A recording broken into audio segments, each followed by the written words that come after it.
Good evening and welcome to Suffering in Silence with Evangelist Tia on Love Bay Afrobeat Music Talk Radio. We're here with you every Friday evening at 7 p.m. Eastern. Love Bay family, we are continuing to rise out of the ashes together. Our topic on this evening, we are dealing with custody, children and youth services, and child support. We have with us our co-host this evening, Jennifer Peterkin, the host of The Human Experience. Jennifer is also vice president of my nonprofit, Rise Out of the Ashes, Inc. And our guest for this evening is Jennifer DePillo, Esquire, director of the Crime Victims Law Project for Delaware County Victim Assistance Center. Listeners and viewers, if you have any questions or comments for our guest or co-host, you can email us at sufferinginsilencedv@gmail.com. You can also text any questions or comments you might have to 437-778-3299. We also want to remind you that if you have any resources that you would like to share with us on a national or local level from your country, from your community, any local organizations or your faith community, you can also email us at sufferinginsilencedv@gmail.com. And with that, Jennifer Peterkin, if you would go first. It's a little confusing tonight. I know. But us Jennifers, we are all over the place. So we are. Yes, good evening, Love Bay. As Tia said, I am Jennifer Peterkin. Happy holidays. I can't believe we're a couple of weeks away from the end of 2023. That's bananas to me. But as Tia said, I also host my own podcast, The Human Experience, which I just launched at the beginning of this year. The Human Experience was born out of my own domestic violence journey, and that's actually how I met Tia as well, through lots of healing and therapy, and we were able to meet as we were walking down the same path of advocacy together. So it's been a pleasure to walk beside her with this project, as well as all of the others that she is spearheading. So yeah, if you are interested in listening to the podcast, it's The Human Experience on all major podcast platforms. And you can follow along on Instagram at the HX Pod. And Jen, your website is? thehxpod.com. Awesome. Jennifer DePillo, if you would introduce yourself. Sure. I am the director of the Crime Victims Law Project, which works in conjunction with Delaware County Victim Assistance Center, which is in Media, Pennsylvania. We help all victims of crime in Delaware County. When I started out 20 plus years ago, we were only able to help sexual assault and stalking victims. We've since expanded over the years. We can now help all victims of crime. We do all kinds of work, mostly family law, which would include custody, support, protection from abuse, divorce. We also do Title IX, which is school level sexual harassment.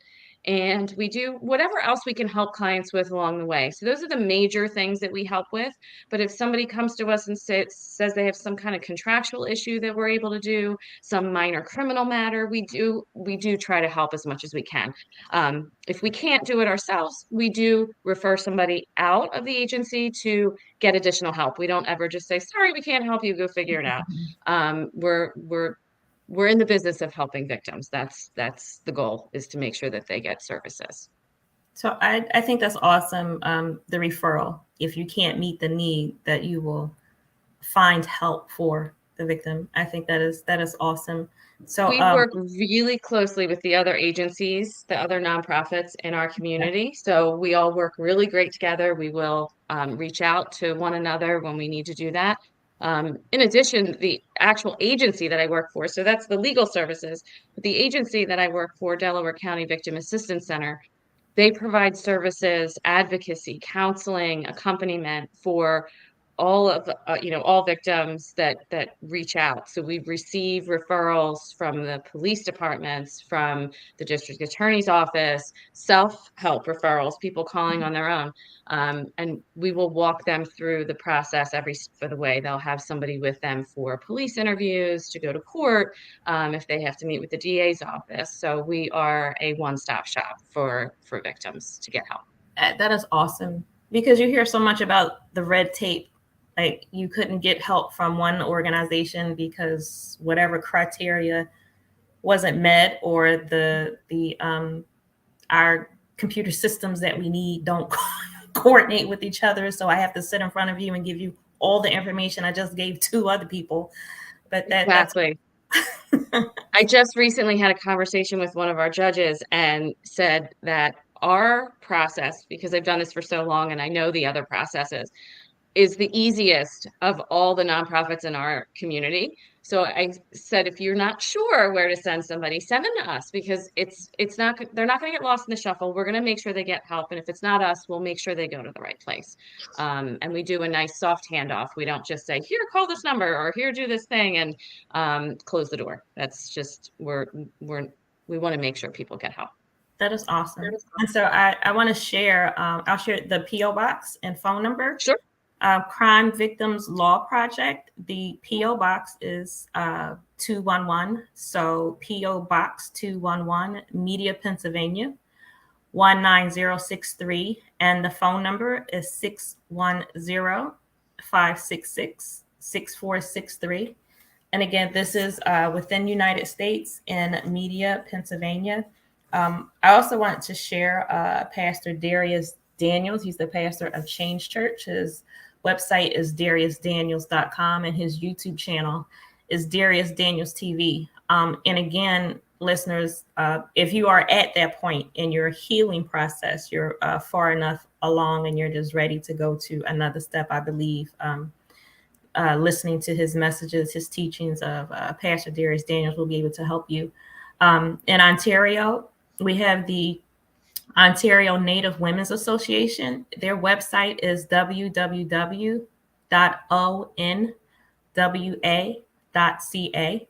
Their phone number is 1-800-667-0816, which again is in Ontario, Canada.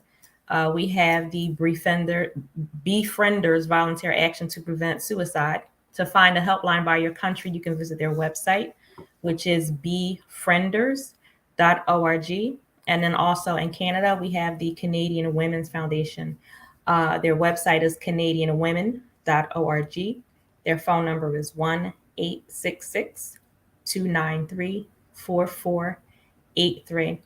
And again, listeners, on tonight, our topic is custody, children and youth services, and child support. And Children and Youth Services is the youth department or youth organization in Media, Pennsylvania. So the different youth services are called different things, but Children and Youth Services is for Media, Pennsylvania, and the surrounding areas, the surrounding counties here. I want to start with, I want to share briefly from an article I shared with Jen and Jennifer on last week, because I think it ties in beautifully with the topic, or part of the topic that we're going to go into this evening. So I just wanted to share briefly from it. And the article is called "California Can Take Kids from Abused Moms, Why the Separation Can Harm Both." The author is Chrisanna Mink, M-I-N-K. This is from December 7th, 2023. So it's from last week. And this article, it was produced as a project for the USC Annenberg Center for Health Journalism's 2023 Domestic Violence Impact Fund. So look this article up and read it in its entirety, because I believe it's very good. It's very informative. And the short summary of it: California's failure to protect law allows child welfare agencies to take kids from households scarred by domestic violence. Advocates say the separation can worsen a family's trauma. And the article starts with, worried that her abusive partner would kill her or her boys, Jackie had nowhere to go and no one to ask for help. She said her partner had angry outbursts, beat her, degraded her, and destroyed things in her house. She knew she had to escape. She called the Los Angeles County Department of Children and Family Services, hoping for a path to a safe place to stay. Instead, she received a warning that struck a different kind of fear in her.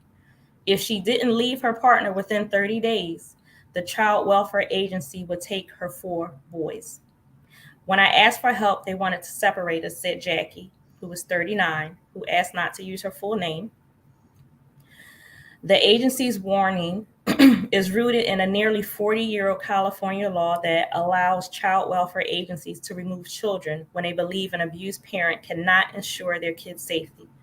Called failure to protect, the law is intended to safeguard kids in dangerous situations. But the longstanding practice is facing continued scrutiny as domestic violence advocates raise concerns about the potential to further traumatize families.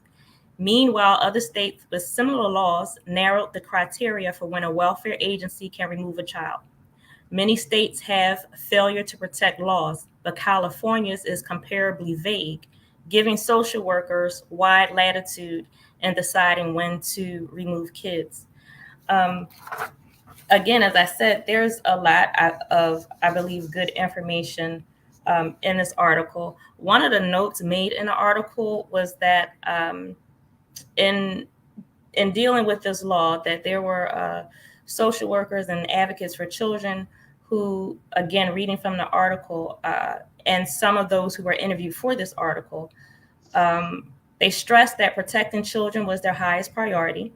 Several cited 2 notorious murders in Los Angeles County where the welfare agency failed to remove children to underscore the hazards of allowing kids to remain in violent households.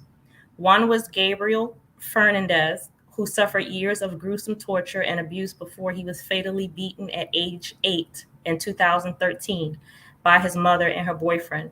The other was Anthony Avalos, who was also tortured and abused by his mother and her boyfriend before his death at age 10 in 2018.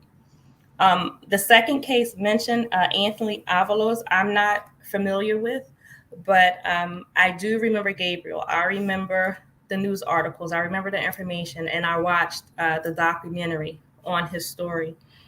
And in referencing these cases, I personally believe that it is a stretch to go from these cases to the other side and say that when a mother is calling for help, that now that it's a question of giving her 30 days and removing her children.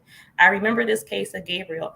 There were several adults in his life who failed him, that dramatically and horribly failed him. I believe it was his teacher who'd reached out to child welfare agencies and tried to help him on several occasions. And she was told by the school principal to stay out of it. If I remember correctly, social workers actually came to his home or the apartment to check on him and signed off that he was okay without actually seeing him. So I think these cases, I think this is different. I truly believe this was a child who was abused, and all the adults who were supposed to help him did not do it. But then you have this mother, Jackie. She has 4 boys, and she's calling and saying, "I need help. I need, somewhere to go." I just think it's a far stretch. And within that 30 days, if you continue to read the article, she called 12 shelters trying to find a place to go. And with her 4 boys, her oldest could not go with her because some shelters don't take boys when they get to a certain age. So she had to send her oldest son somewhere else, and she kept her 3 youngest with her as she worked through her situation. There is nothing that you can say to me that will make me believe that the situation was correct in the way that she was dealt with and handled. And so the whole point of this, and then Jennifer, I'll just give it right to you to, speak from your expertise. But I can say this is why victims and survivors are afraid to come forward and ask for help when they are being abused, and men and women, because there are some men who have their children and they're afraid that, first of all, they're afraid because they're a man. And I've heard men say all the time that the courts always favor the mother, so she can lie on me and she can say whatever, and my kids are going to be taken away from me.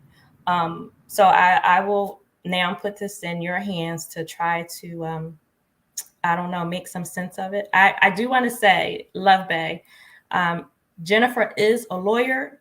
Jennifer is great at her job, but she is not giving legal advice right now. And we need to make the point that every state is different. Even within every state, there are different counties, different cities, different laws and rules. And then Love Bay, we're international, so rules and laws are different when you go from country to country. So I just want to throw that disclaimer out there first. Thank you. I will say when, at least for our children and youth services, I would never recommend that an abuse victim who's an adult call them. What they look at is whether or not the children are safe. And they unfortunately don't consider if the mother is not safe, that the children are not safe. They look specifically at the children. And I've had to counsel clients over the years that it gets even as specific as a particular child. If there's only one child that's being abused as opposed to all the children being abused.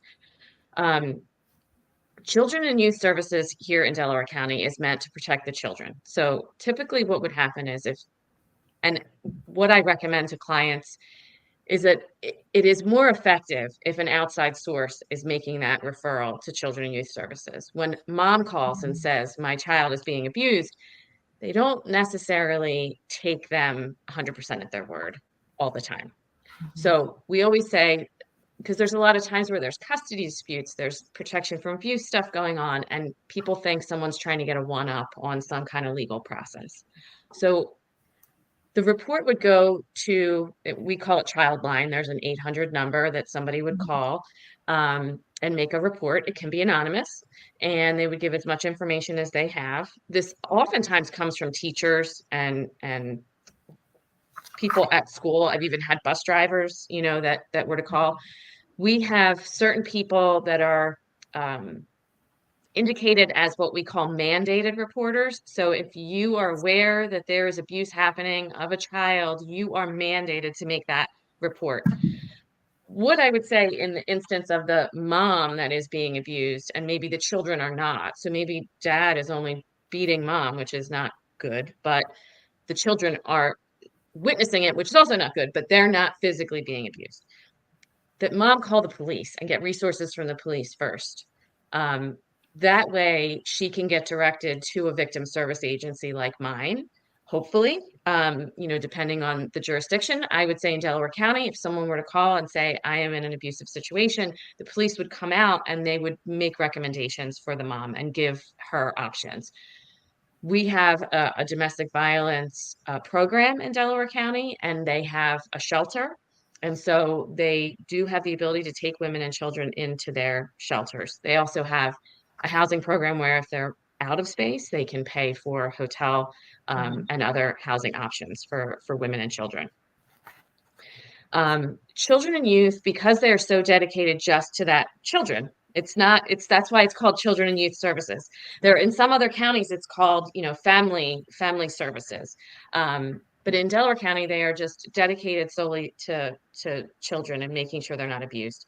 I've even had situations where they've taken one child and said one child now can't be with whatever particular person is the abuser. And once that happens, then they feel that the child is safe and the case is closed. So they're really an emergency sort of situation. They come in, they want to make sure that the kids are safe. They figure out a way to make them safe quickly. I had a case once where it was the mom came into my office and said, I was told I have to file custody. And I said, okay, tell me what's going on. She said, Children and Youth Services said I have to file custody. And I said, what's happening? She said, my two daughters were at their dad's house.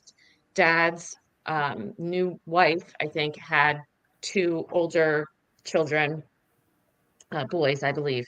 And there was abuse that happened between the step siblings. So the kids were removed to mom. Mom and dad had, and that for children and youth, that pretty much closes the case for them. They moved the kids out of the abusive situation. They said to mom, you need to file custody and have some kind of a plan. I said, well, you don't need to file custody as long as dad is cooperating. And dad was. Dad said, I will never have them come back here if they feel unsafe. I will never have the boys around them ever again. Like, it was all very clear. And so she didn't have to go file for custody. They were working it out on their own. So that's like a legal thing. Children and youth's job is to come in and just make sure the kids are safe. So they move them to a place where they're safe. I will agree with you, Tia, about the older children. We do have a problem when we have older children. So I was representing a mom whose older son, he was, I want to say 14 or 15 at the time, was having mental health problems, and she had other children in the house, and he was fighting with the children. There were a lot of things that were going on, emotional things. So children and youth got involved, and they removed him, the older son, from the home. And we had a lot of difficulty in trying to find a good place for him. They will try very hard to get family members to take the child. So they will do a planning session with everybody that they know is involved. Unfortunately for this boy, his dad was serving life in prison, so dad was not an option. Mom didn't have any family that could take him.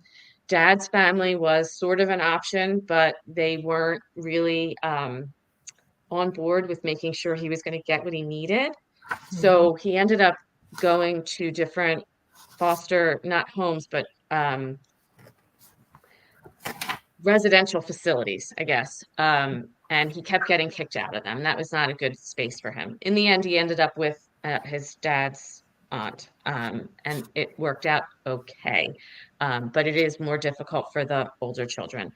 Of all the cases I've had over the years, I have to say, I don't think I had any children go to foster care. So when people are so fearful that their kids are going to go to foster care, for us here, at least in Delaware County, it is the last resort. They do not want to put kids in foster care. That is not the goal at all. They always want to try to reunite the children with their families. They want them to be with relatives if that's possible. They will do all that they can to make sure that that happens.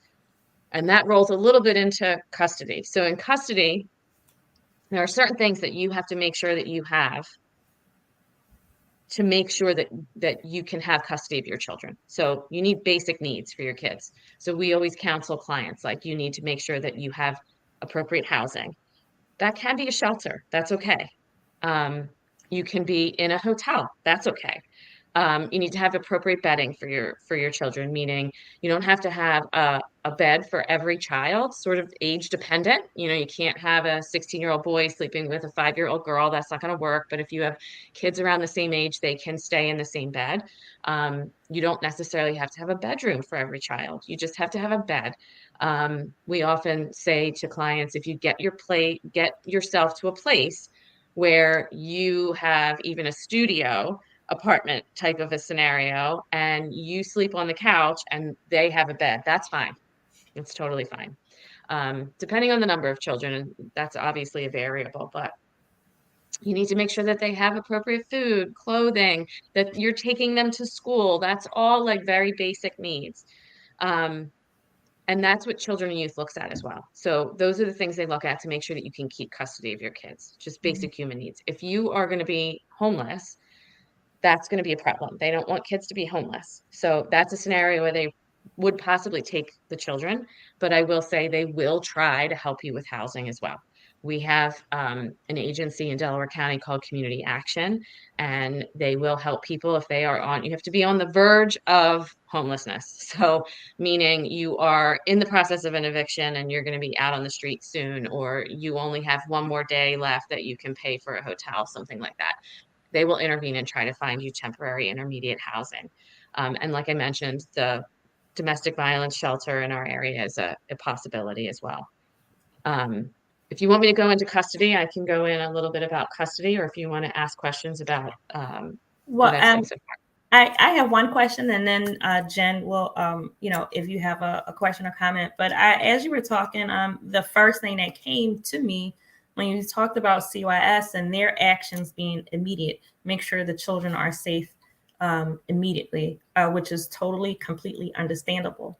But is there any training at all for those, the social workers and caseworkers at CYS on dealing with domestic violence? Because if a mother calls you, a victim survivor, even if it's male, if they call you and say, this is what is happening to me, or however you get to this person, however the interview or conversation comes up, if this person says, I am being abused, I think it's very bad for your first thought to be, this man or this woman is probably lying because they want to get custody of their children from the other parent. So is there any training at all for CYS or other youth services on how to deal with the issue of domestic violence?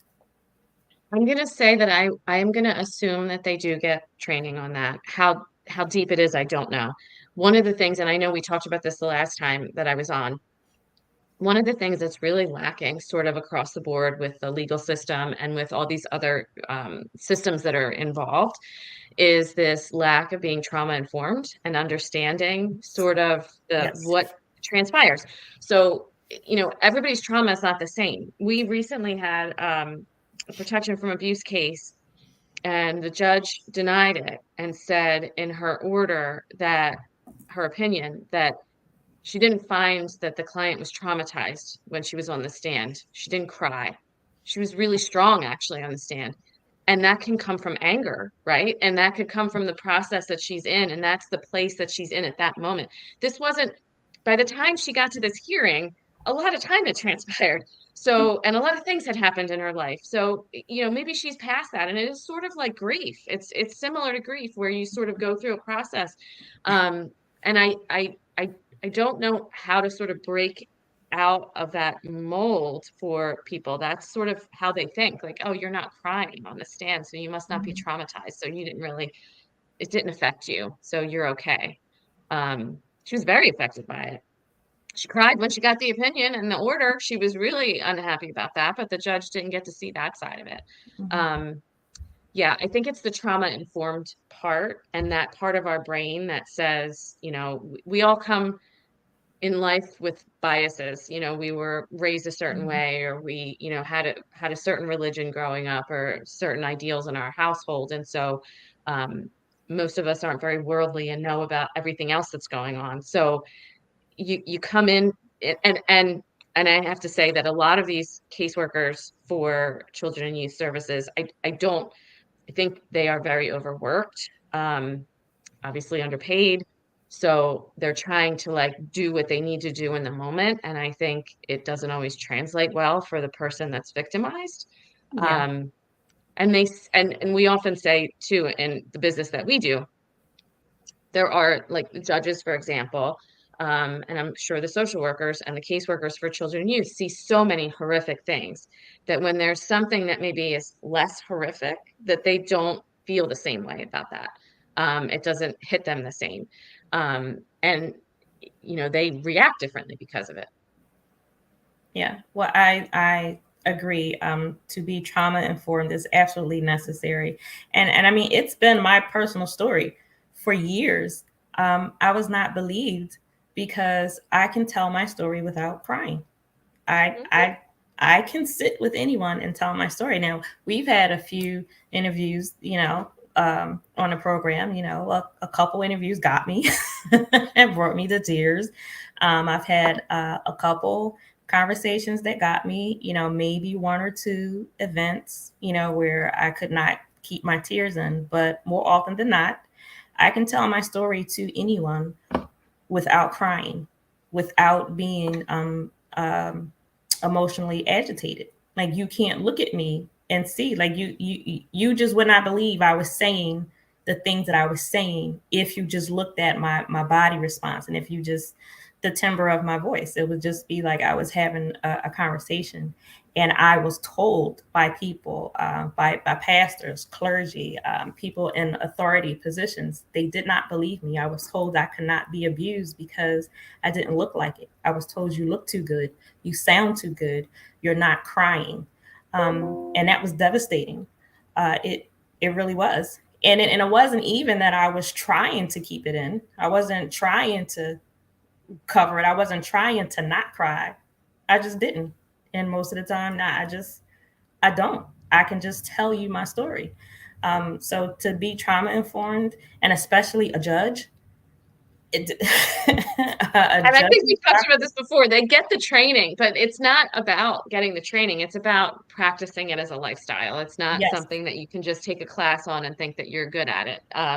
You're not. I mean, we often, and we talk about this as lawyers because we do a lot of sexual assault cases too. And the judges don't seem to understand when we go to, people will submit evidence where the victim will maybe say something in a text message like, oh, I just had sex. And they take that as, oh, well, you didn't say you were raped. You didn't go run to the emergency room. You didn't say. They're still trying to process what happened. And maybe they reach out to a friend and say, I just had sex with someone. And, but they could look like a deer caught in headlights. You just don't know. You're not there. And that is a trauma. Nobody wants to be a victim. Nobody wants to acknowledge that they're a victim, right? So you try really hard. Your psyche tries really hard to push that aside and to be strong and to do whatever it is that you need to do. And for some people it goes some way, and for other people it goes another way. It's just the way that our bodies and our minds sort of react to the situation. And we have to get away from this typical victim mannerisms, and start believing people because there's proof, or that there's evidence of it. Yeah. Jen, do you have a question or comment to throw in here? Yeah, I mean, I'll just piggyback off of what you guys are saying. I think it's so important that we also acknowledge that to even come forward as a victim is you are basically guaranteeing yourself a re-traumatization of not only the events that you already went through, but then further trauma from the people that you have to encounter moving forward. So you have to relive some of the worst moments of your life, probably multiple times. And then if you don't encounter people that are trauma-informed, practice trauma-informed care, you are dealing with sometimes very aggressive behavior from people that don't want to believe you and think that you're wasting their time. And so it's not as simple, when people say just go to the police or just go get help, just get a PFA. It's there's nothing just about it. It is such a time-consuming process that, even if everything else went perfectly, the time it takes is a lot. But then on top of that, you've got re-traumatization against re-traumatization.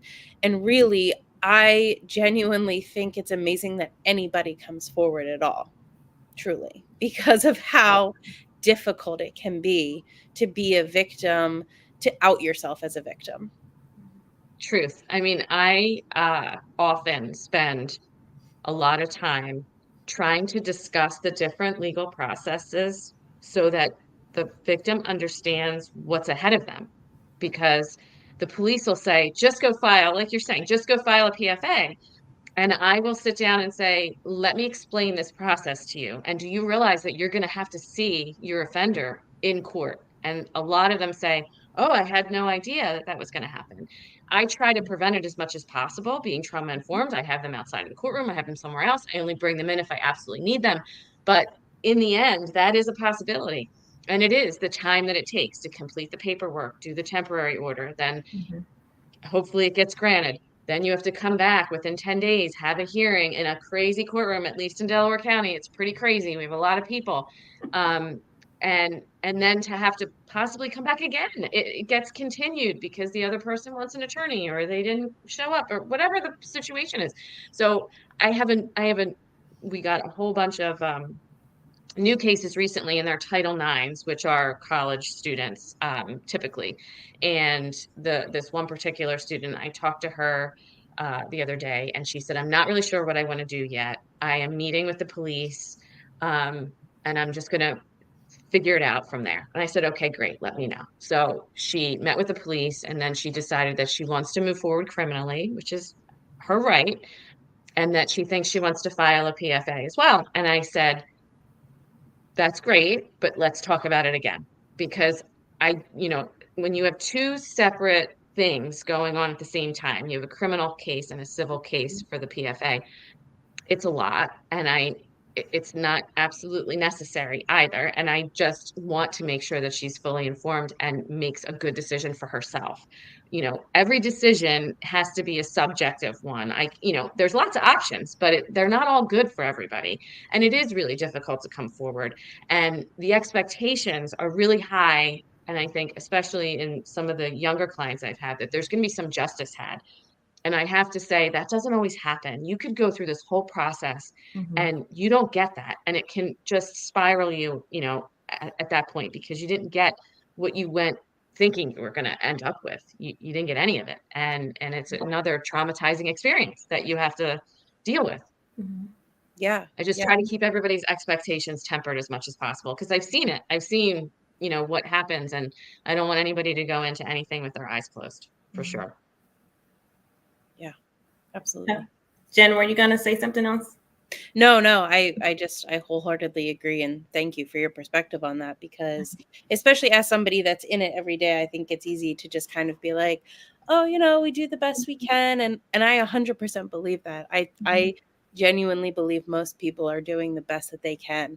But that doesn't mean that it works out well for everybody. I know. And I love how you said it's not just go file this, just go do that. That's so poignant, because that's when someone says just go, it's dismissive, right? It's dismissive. It's not a big deal. Just go do that.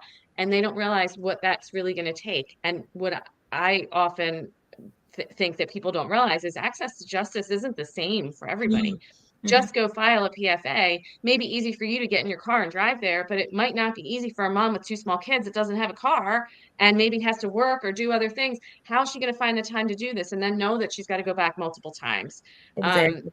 That's the kind of thing that you can't just say that to somebody, just go do this. And it's not always the best advice. So when I train police, I say, please don't tell them to just go file a PFA. Please tell them to call our office, and we'll go through with them the gamut of what is available to them and explain it thoroughly so that they can choose what works for them. And maybe the choice is nothing. Maybe they want to do nothing. And I see that more often than not. And you often we don't even know the statistics on people that don't report, right? So there's a ton more out there that just say, this isn't worth it for me. Yeah. But I do believe that, knowledge is power, and giving people their options is important. And so for us as advocates or anybody approaching somebody that's been victimized, to tell them exactly what their next steps should be, really just diminishes their own autonomy, which they've already had diminished through their trauma. So Exactly. I do think it's such an important step to say, these are your options, these are your resources, and I am available to help you walk down whichever path you choose. Wow. Thank you so much. I think that was a great point. Jennifer, I wanted to ask you about custody and child support, but before we move into that, because they are two completely different issues, which I know myself from personal experience, but some people think, I'm going to court, I'm going to take care of everything at one time, and it doesn't work like that. But before we go into that, I want to ask you, because you are trauma informed and because you obviously care about what you do, is it because you are trauma informed because of training that you had, or is it the experience of what you do every day? Is it actually being there? Because someone could get the training and this is not their job. Like they just, have, or maybe, if you want to help out at a DV agency for a little bit, you can get some training. If you want to, like Women Organized Against Rape, you can go through the training. You can be a crisis counselor for, a few weeks, a few months, or what have you. And again, my point is, you can have some training and not use it, and not apply it, or not be in the thick of it every day. So do you do what you do, or do you handle your clients the way that you handle them? Is it, or how much of the experience plays into that? Because you're with individuals dealing with some horrific situations. I think it's a two-pronged thing. So, I think I have some understanding of sort of the access to justice. I grew up in Philadelphia. My dad was a firefighter. I didn't come from any kind of, you know, crazy money or anything, you know. And I know sort of what it's like to paycheck to paycheck kind of stuff. And so I understand that part.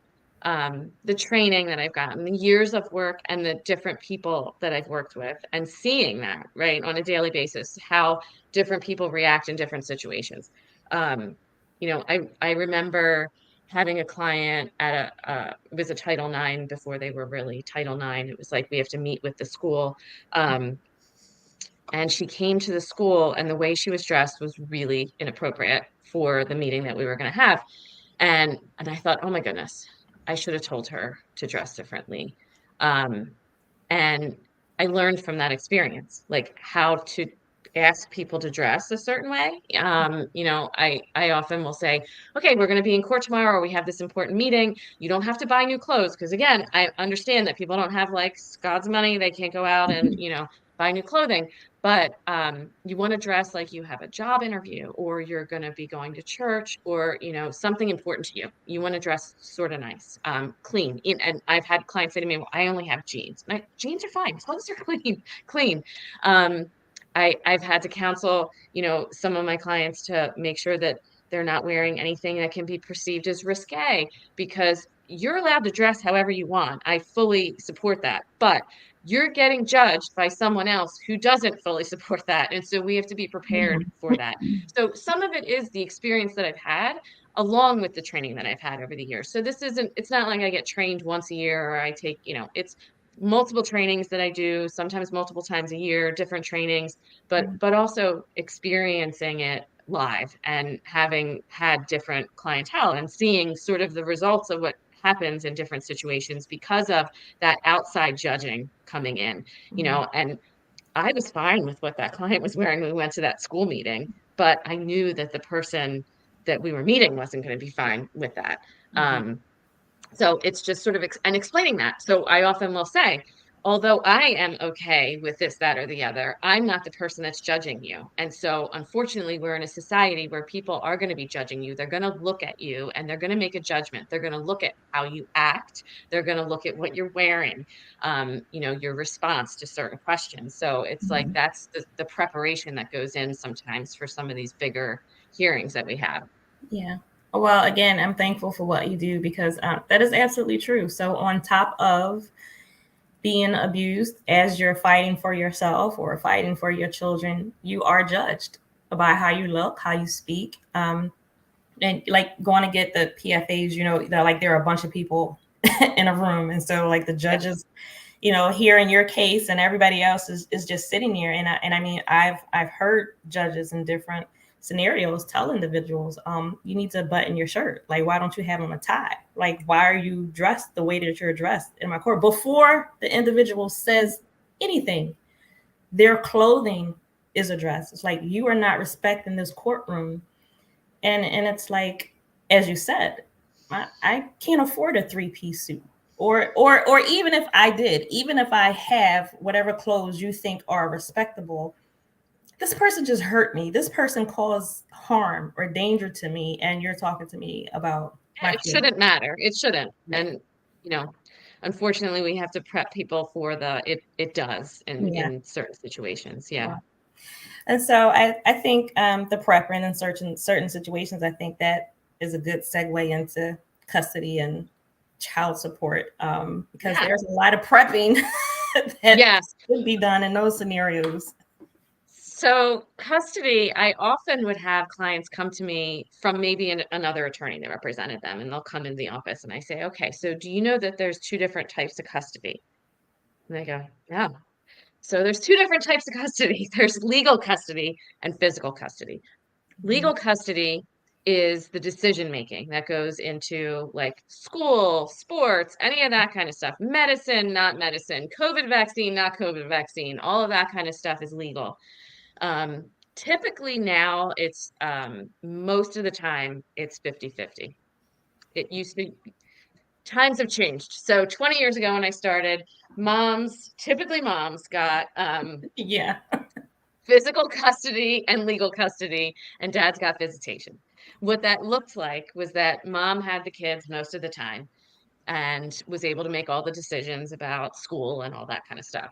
And dads were considered the fun dads, and they got, like one night a week maybe for dinner, and the weekend, every other weekend, and then we'd work out a holiday schedule.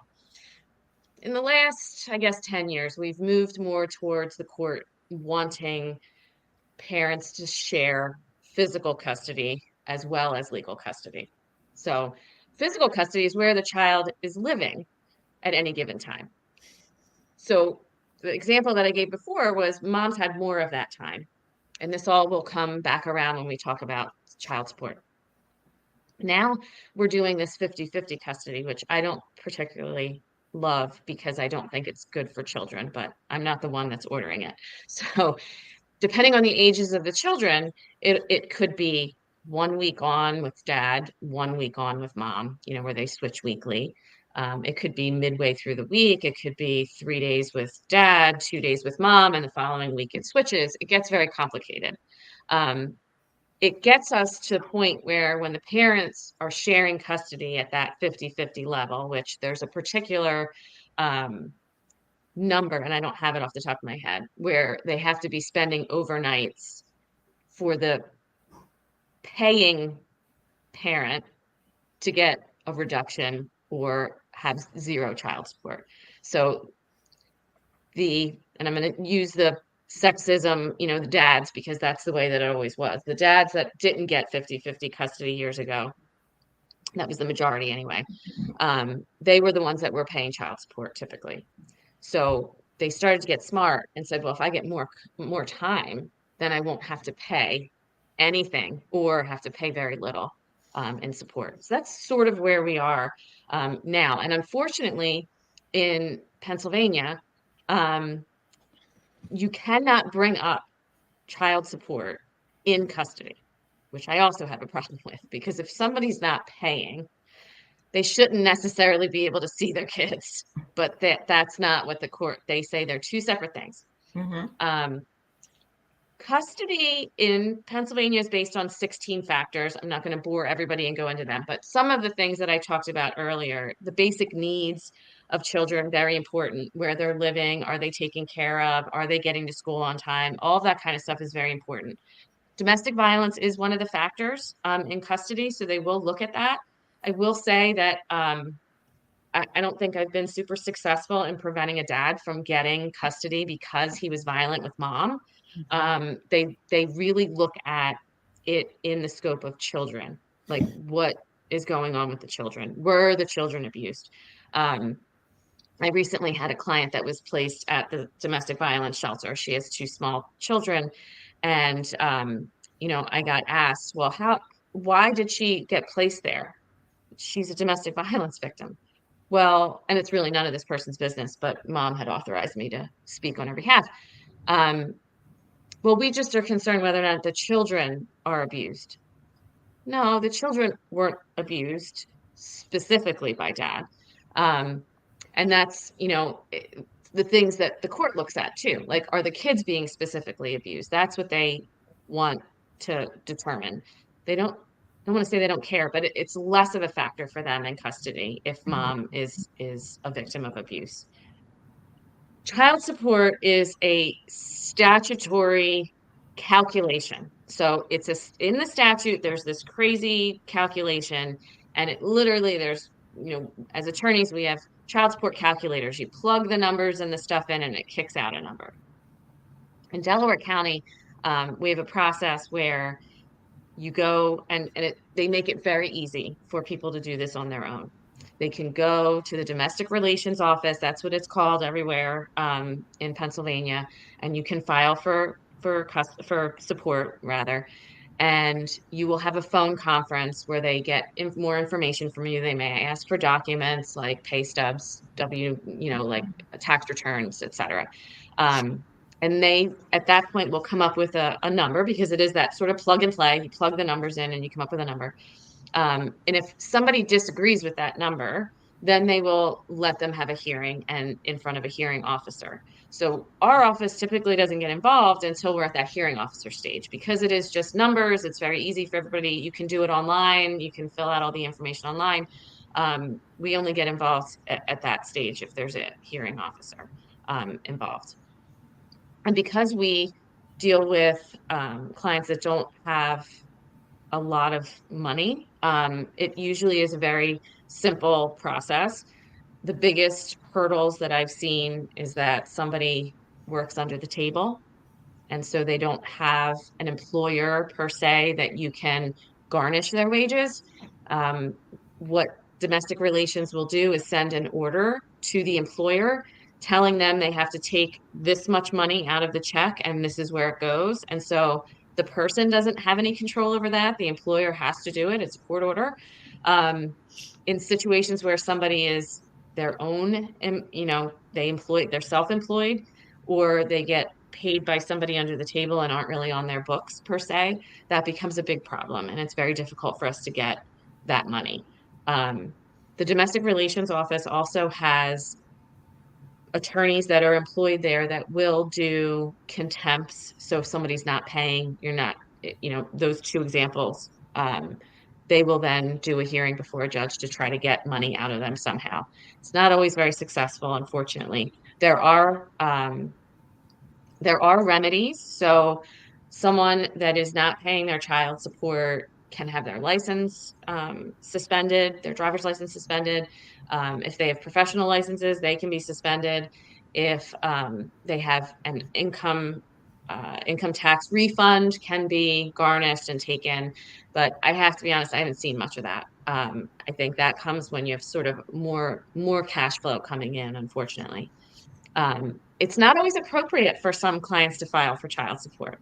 I've had them come in my office and they say, I haven't seen him in a really long time, and I really just don't want him to be involved with me or my child. And I will say, okay, if you file for child support, first of all, it's the right of your child to have that income. But it is a choice for that party to decide whether or not they want to do it. So what I have found, and this is another experience thing, when that person files for child support, now the person that has to pay it says, well, if I'm going to pay, I might as well see the kid. And they go and they file for custody. And now we're in this whole other thing. So I will often say, look, it is your right to have the child support. This is if you know what the income is, I can give you an estimate of what the amount would be. But if you think it's going to cause you more aggravation moving forward, and you're going to have to see this person and have to deal with custody, then maybe if you're doing this on your own and it's okay, maybe you just stay down that path. You can always go back and file, but you can't. It's from the date of filing. So if I go today and file for child support and my kid's 16, I missed 16 years of getting income. They don't go backwards. So you have to file it, and then it would go forward from that point. It's not always appropriate. Some people want that safety and security to know that he doesn't know where I am. I don't have to worry about him filing for custody. And that's where it sort of intersects too. And the court doesn't see that either. You can't bring it up. When you say he hasn't seen this kid in 6 years, now all of a sudden he's paying and now he wants to have custody. Like, come on, that's the kind of argument I'd make in court. But they go, well, it's his right. And the court's baseline is to say that we want all kids to have both parents if that's possible and safe. And I do understand that, but you weren't around for 6 years, so you sort of already showed us your colors, and the only reason you're around is because you have to pay. Maybe that turns into something good in the future. I don't know. Maybe they end up having a great relationship, but I do caution victims to make sure that they feel safe in doing it. They can keep their address confidential for the most part if they choose to do that, but it causes a lot of custody is difficult. just like I said, the exchanges that take place, we try to make it as minimal as possible when we're dealing with people that have to exchange that were, victim and were victimized by the person that they're exchanging with. Oftentimes we'll ask that we have someone else do the exchanging for them so that they're not having to do this face to face. But when you have people that are of limited means, they don't have a ton of resources. They don't have a ton of friends that are like, sure, I'll take your kid 3 times a week and drop them and pick them up. It's a lot to ask somebody to do that. Yeah. So it becomes complicated and difficult. And I will say, and this is my opinion and solely my opinion, I think all of this switching with the kids going back and forth is very difficult. I have my own children and I'm in an intact, family, and I couldn't imagine them going to 2 different households with 2 different sets of rules. And you often see, like they go to dad's house and dad lets them play Xbox all hours of the day and night, or allows them to have electronics, or doesn't care if they take a nap, or doesn't have a strict bedtime. And then you have mom that does. So this constant switching with these kids going back and forth is extremely difficult, on the children, of course, and that's what we don't want, but it's also difficult on the parent. If you have a parent that's really specific, wants a certain nap time, bedtime, food choices, or whatever, they're not going to get that. You lose that control in that custody exchange. As long as the child is considered safe over at dad's, doesn't matter if dad's feeding the child McDonald's every day and mom doesn't want the kid to have fast food. Right. It doesn't necessarily matter. It's just so interesting to me because it's like contradictory in a lot of ways, right? We're talking about at the beginning of this episode, a California law that says just the witnessing of domestic violence is problematic enough to remove children from their home. And then I personally know women that will not go file PFAs because they do not want to actually move forward in separating just in case he goes for custody because to be vindictive, and odds are he'll get it because the children aren't the ones that are being abused. So it's just so interesting to me that we can have these contradictions existing. And I think it just proves that there is such nuance to this topic, and there is so much education needed for people about what trauma-informed care means. Mm-hmm. Yes. And the housing insecurity part too. You think about most domestic violence victims don't have access to the resources in their household. They could, be wealthy in essence, but they don't have access to any of that. And if they choose to leave, which is their, which would be wonderful, but then the fallout is, where am I going to go?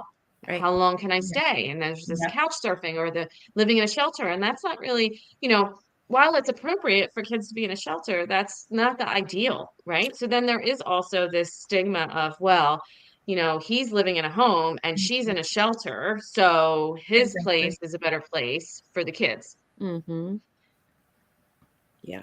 Yeah, I think it's so interesting how domestic violence, you walk into a courtroom for child support, domestic violence can't come up. You walk into a courtroom, we're talking about custody, domestic violence can't come up.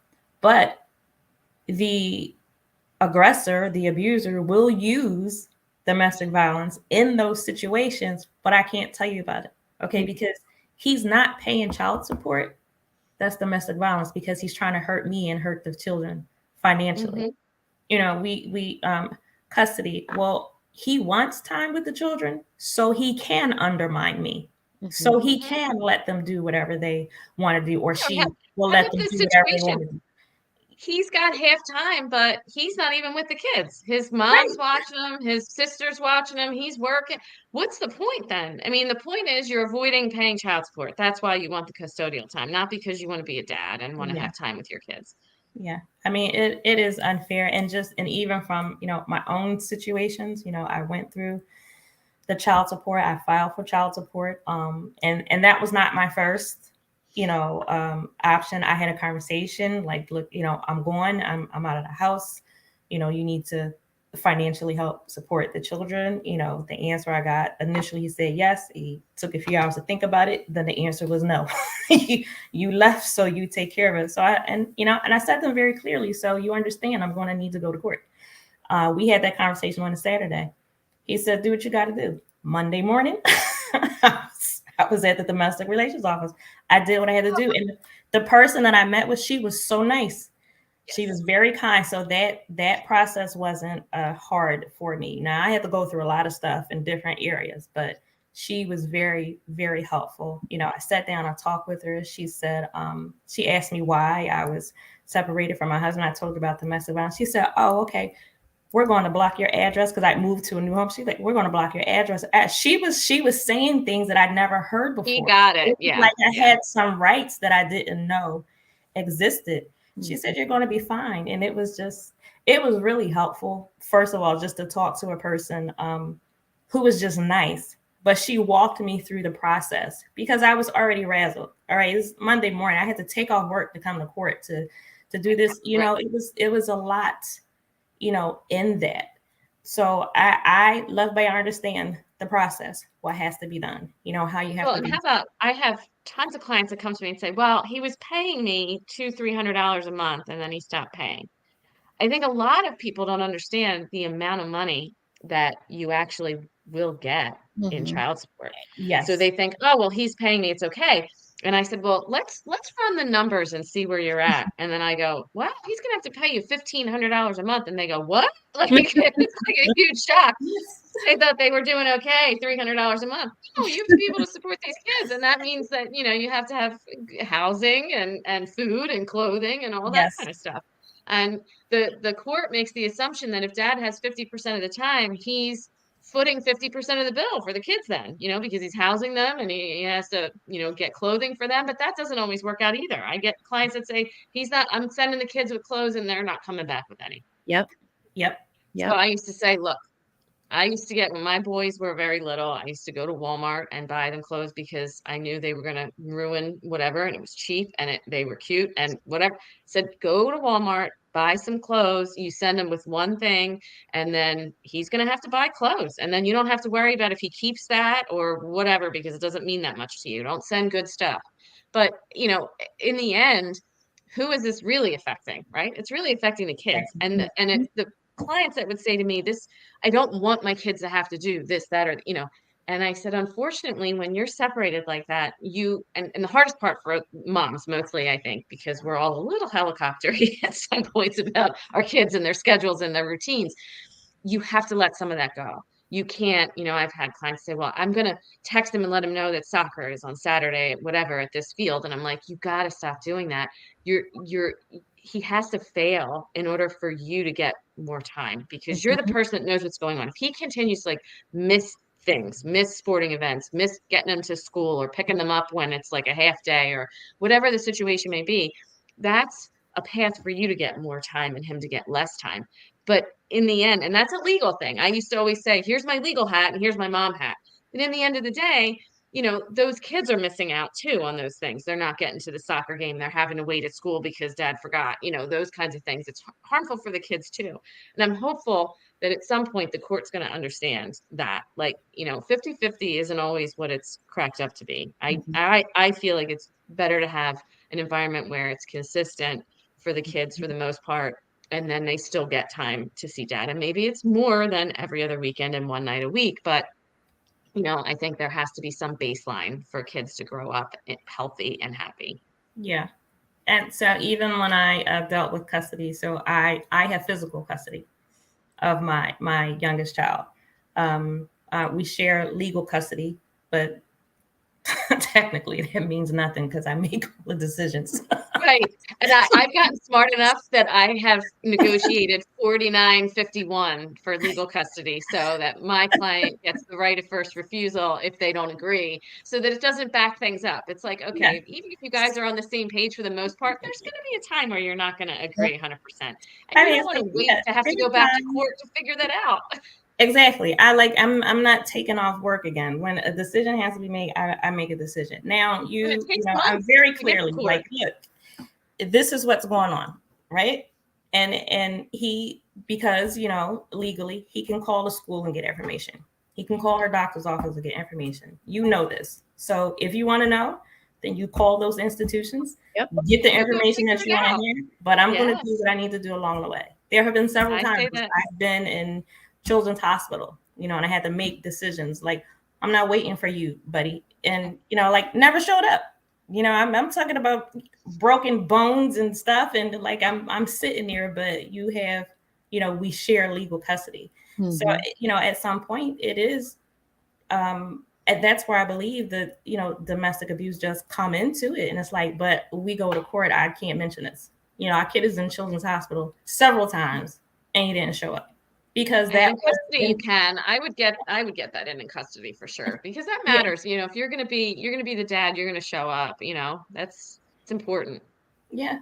And I mean, it's a thing. It really is. But if you decide, that is the road for you to take, I would say to do it, because I made a decision to get the paperwork and to have it, because really in my mind, I honestly believed that on one of those visitations, he would have her and just not bring her back, and just to be spiteful.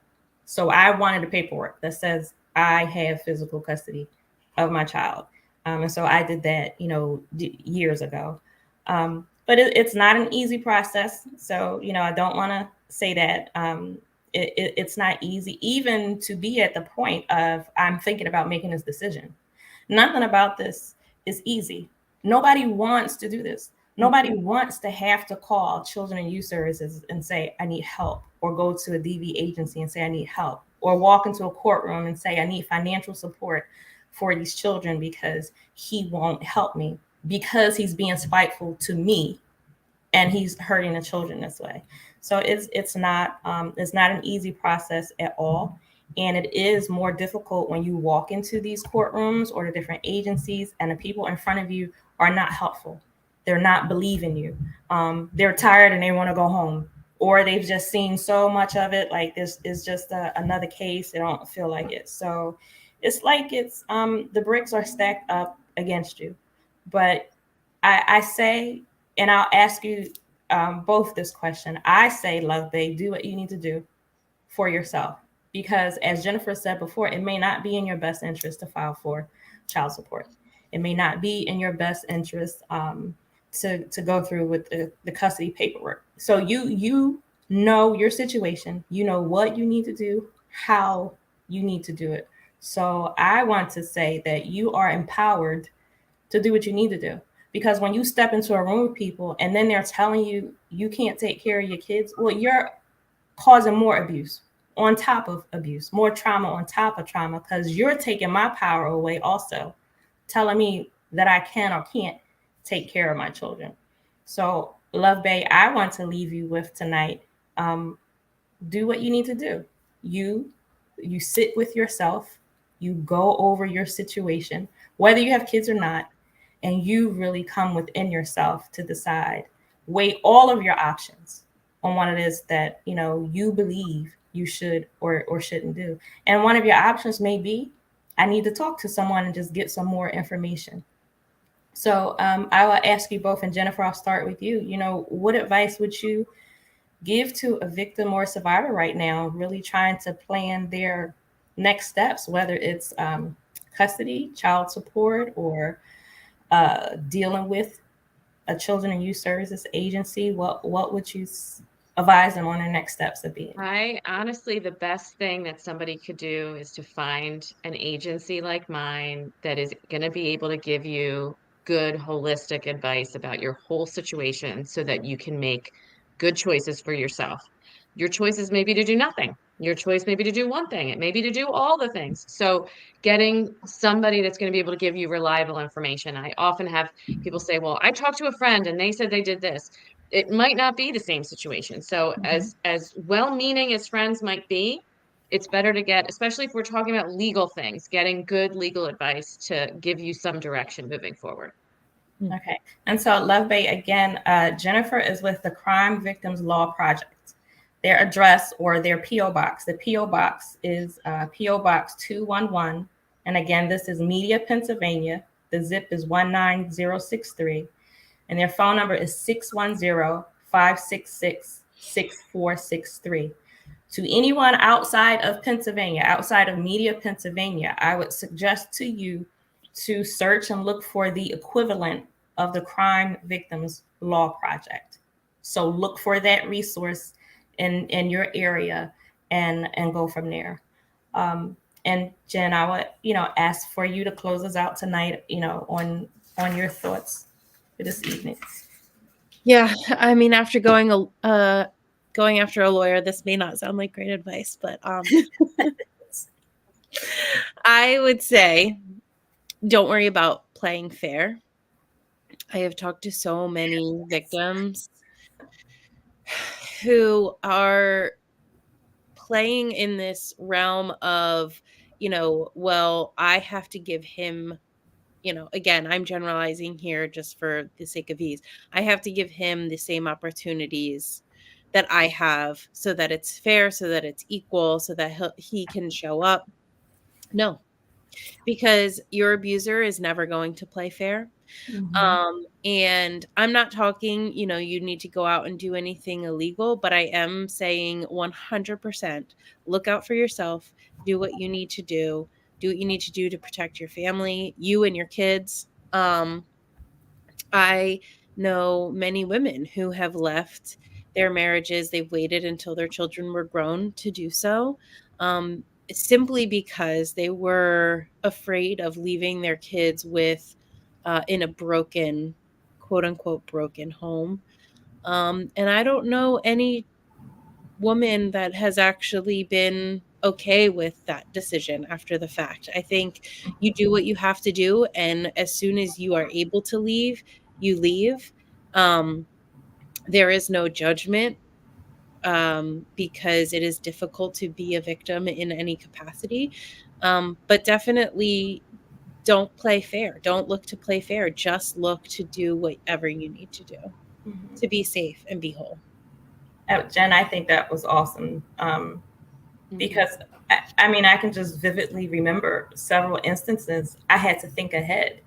It's like I already know what he's going to do when I do this, and I already know it's vindictive of why he's doing it. So that whole play fair kind of thing, that's what you do when you're on even ground. That's what you do when we agree to disagree. We can co-parent together. That's what you do in a normal, healthy relationship that is like we understand we're separating our ways. When you're dealing with domestic violence, no, I agree wholeheartedly. There is no play fair. There is, I need to do what I need to do, or you're going to cause more damage. Because they're not with it. They are not playing fair. Yeah, they never absolutely. Will. So, ladies, I thank you so much for being with us on this evening. Jennifer, I really, really appreciate you being here, and not just your expertise, but just your kindness, your thoughtfulness. Like I just feel it. Like I wish you were my lawyer or something. Like, thank you so much. And absolutely, I would love for you to come back and be with us sometime in 2024. Love Bay, we want to tell you to have a good night. If you want to catch up on any previous episodes from our program, you can visit our YouTube channel, Suffering in Silence TV. And we thank you so much for joining Suffering in Silence with Evangelist Tia on Love Bay Afrobeat Music Talk Radio. We're here with you every Friday evening at 7 p.m. Eastern. And Love Bay, we want you to remember that we are rising out of the ashes together. Have a good evening.